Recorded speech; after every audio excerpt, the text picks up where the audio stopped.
Hey, what's up everyone? Adam here with brahwegotthis, and today we're going to talk about ESO in review of the whole year of 2021. Now that the console release is out for the last DLC of the year, I think we can look back and reflect on what went right and what went wrong in the game of ESO this year. Again, I always want to encourage you to share your opinions on these matters because these are definitely topics that people could have different opinions on. So I want to hear what you guys have to say down in the comment section below, but let's go ahead and begin.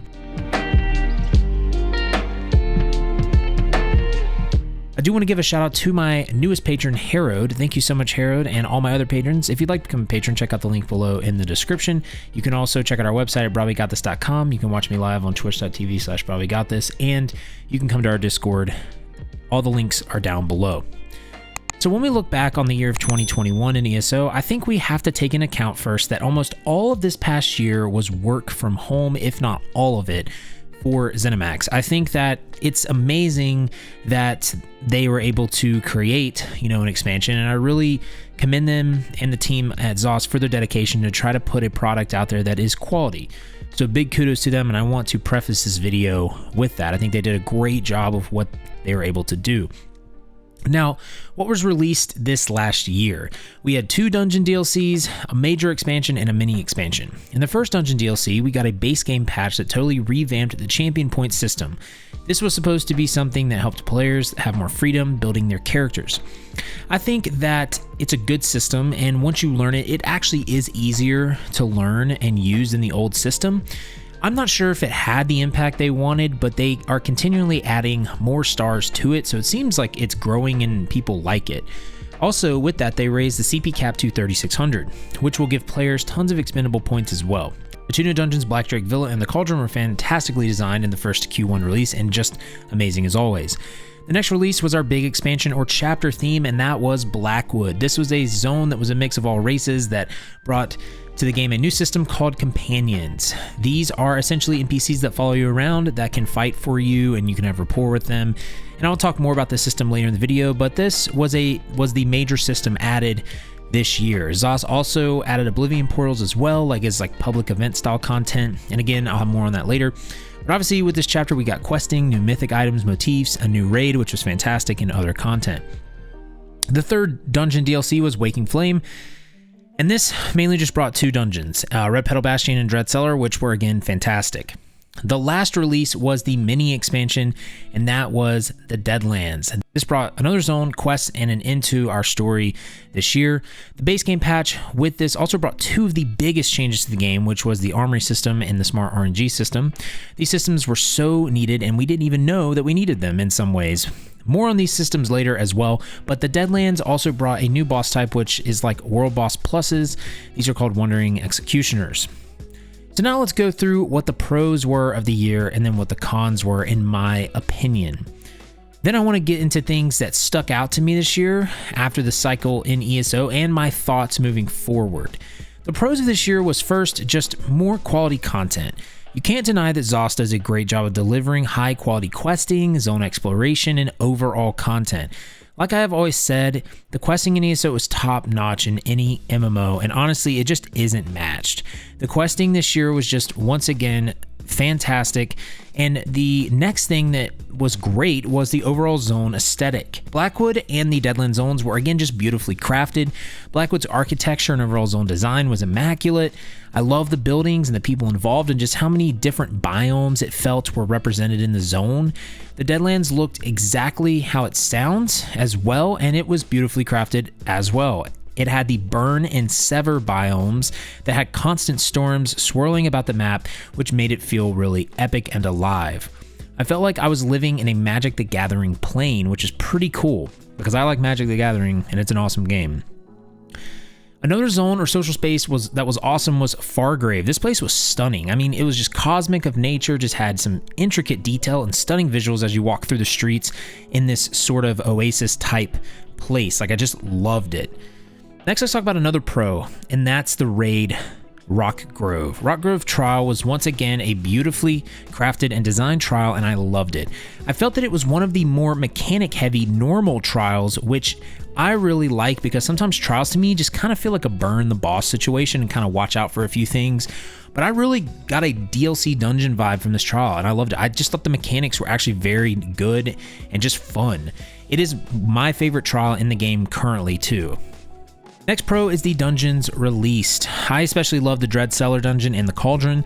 These dungeon mechanics were so fantastic. I literally just can't get over how well the design team does with these dungeons. These are some of the best designed dungeons in any MMO in my opinion. Red Petal Bastion and Black Drake Villa were also fantastic, but I seriously just couldn't get over the Cauldron and the Dread Cellar. They were challenging, but just felt so rewarding. The next pro was the Armory System. This system I didn't expect at all, and I can't tell you how much this just changes my playstyles and playthroughs for ESO forever. This system is a system that allows you to save your builds on each character. All you need to do is click the build and your build loads in. You have all new skills, attributes, CP, curse, armor, and more. It's just a massive time saver and allows you to focus your efforts into a fewer characters rather than a ton, which I love. You can also just have all kinds of different loadouts. I mean, you can have a crafting loadout, a farming loadout, a stealing loadout, you name it. This quality of life update, which was free with update 32, was a game changer. The last major pro was the smart RNG system, another quality of life update that came with update 32, and this essentially will prioritize your armor, weapons, and jewelry that you don't have in your sticker book when a boss drops a piece of armor and give you something that you don't have. I literally can't say how much this has changed the game too. Like, I really never thought I could actually complete my sticker book, but now it is actually possible. Now let's get into some cons. The first one is the Oblivion portals. These were such an amazing idea that I just didn't feel like were fleshed out enough. I felt like these portals could be something that were procedurally generated or random every time. I felt like these could drop some sort of cosmetic to chase or something that kept us coming back. I felt like it just could have been a home run, but there really wasn't any reason to keep running these again. There really just wasn't. That leads me to the next thing, which is very similar, the Wandering Executioners. These were, again, very cool. They are very difficult, but there's no reason to keep killing them, for me at least. Like, I would have loved if these dropped some different item sets than the Overland ones, or again, multiple cosmetics to collect. It just was a big opportunity missed, I think, again, and we will talk more about this theme I'm seeing with ESO later, but moving on to the next con, and this was the lack of PvP related content. I am not a PvPer, but I know creators that are and other players that are. And they just felt like the PvP is stale, broken, and in a mess. And I know ZOS is hearing them. I know ZOS is working on solutions because they've said so. It's just going to take time. And they've said that they aren't going to give more PvP content, I think, until they fix the things, which I think is a good thing, but it still doesn't take away that it kind of sucks for PvPers. I mean, because I don't think I can make this video without saying that not having any new PvP content is definitely a con for sure this year, because I know people really wanted that. The last con, and this is probably the biggest one, which some people are not going to agree with, but this was the companion system as a whole. And guys and gals, I've been pretty vocal on this, but I just felt that the companion system was eh. And I'm going to explain myself with this because, again, I think a lot of people actually like the companion system, okay? But for me, the companion system just wasn't something I really am looking for in an MMO. It just really isn't. I think the system really did not bring any major impact to the game. And let me give you a clear example of something that really caters to all playstyles that was a great system. That system was Antiquities. Antiquities was released last year. That system caters to every different type of player. If you're casual, if you're a solo player, if you're a team player, if you're a hardcore player, if you're a cosmetic player, you can do that system and be fulfilled in some way, okay? Because it's got mythic items, it's got housing items, it's got motifs, it's got lore, it's got fun, it's chill. Antiquities is the type of system that I'm looking for to be implemented as the major system in an MMO, in the game that I put a lot of time into. Companions were not that type of system to me. And again, I know that Bastion can tank a vet dungeon, okay? I know that he can do some hard stuff with people, but y'all, I don't want to play with Bastion in a dungeon. I'm playing a massive multiplayer online game. I don't want to play the game solo. I don't want to play the game with like no one else. The reason I play MMOs is because I want to play with other people. It defeats the purpose of an MMO, in my opinion. And I'm very passionate about this. And I know some people love to play this game solo and they only play this game solo. So companions were a massive update for them. And I get that. But I think for the majority of players that play MMOs, I don't think we're looking for a way to replace an actual human being. Like, to me, that's not what I want to do in an MMO. I don't want to pick an NPC.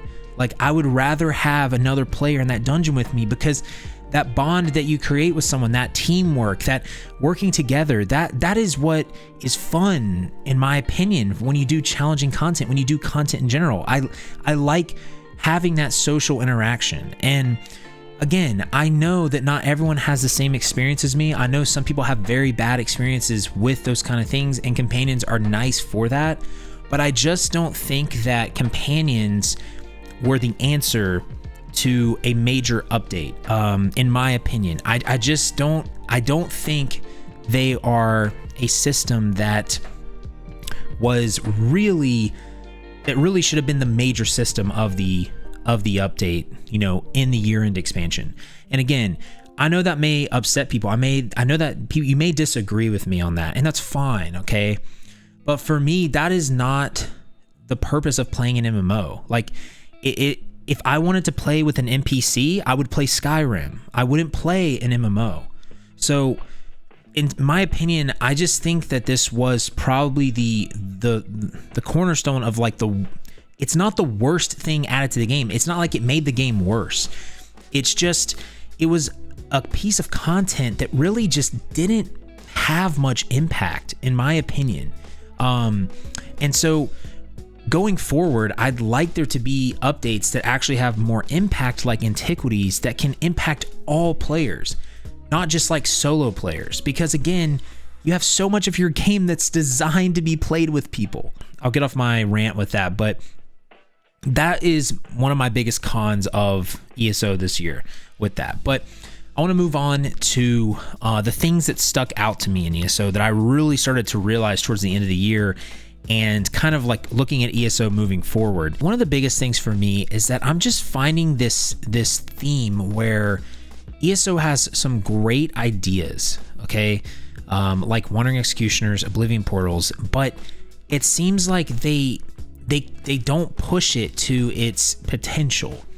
And I don't know if that's because like they have like a year cycle, and like after this year they're not going to really do anything with Oblivion Portals because that's what this theme was this year, or Wandering Executioners. They may add more of those in the future, but it's like, again, with Antiquities, you have a system that's constantly evolving over time, but you have these little things that could have potentially high impact, but they just don't. And I think what the core problem is that there's so many cool aspects of ESO, and the cosmetics look so good in ESO, but I don't think there is a system or a gameplay loop that is pulling me in to grind, because it's like, I don't know if you guys have ever played RuneScape, or if you've ever played WoW and you've like grinded and you got that lucky drop for a mount, right, in a dungeon, or you've gotten that skill cape in RuneScape, or you've gotten that boss pet in RuneScape, or you insert any game that has like a really rare drop of something that you've done over and over again. I don't feel like that's there in ESO. Like, yes, you have motifs, right? But motifs can be bought with gold. Like, you can literally buy every motif in the game with gold, right? You can't buy a boss pet in RuneScape. You can't buy a skill cape in RuneScape. You can't buy a mount in WoW. Technically, I know you can with some things, but I'm looking for something in ESO that can like be something that I can just sit there and grind and just have a chance to get some awesome looking thing that not a lot of people have.